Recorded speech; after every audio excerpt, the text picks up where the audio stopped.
Ngayong darating na weekend na ang ika-30 ASEAN Leaders Meeting na i-host ng Pilipinas. Ang mga otoridad puspuso ng paghahanda para tiyaking ligtas ang mga leader at delegadong dadalo. Nakatuto si Steve Dailisa.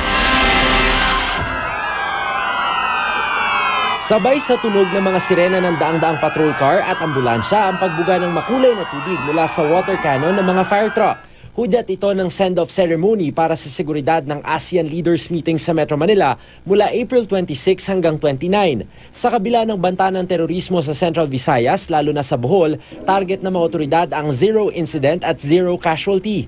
Mahigit 41,000 sundalo, pulis at bumbero ang ipakakalat. What is the numerical representation of kalbo?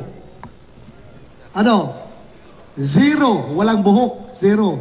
Kaya dapat tayo dito sa ASEAN Summit, zero incident hanggang matapos.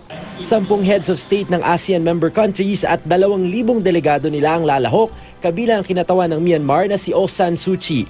Minimal ang kwan. Kung nataon na may dumarating na leader at a particular time, like let's say 3 p.m., and your flight is scheduled for 3 p.m., then definitely maapektuhan ka. Ipagbabawal ang pagparada sa mga pangunahing kalsada. Sa Roas Boulevard, pinaalis na mga nagtitinda at bawal ang pagligo sa Manila Bay. Steve Dailisa, Nakatutok, 24 Oras.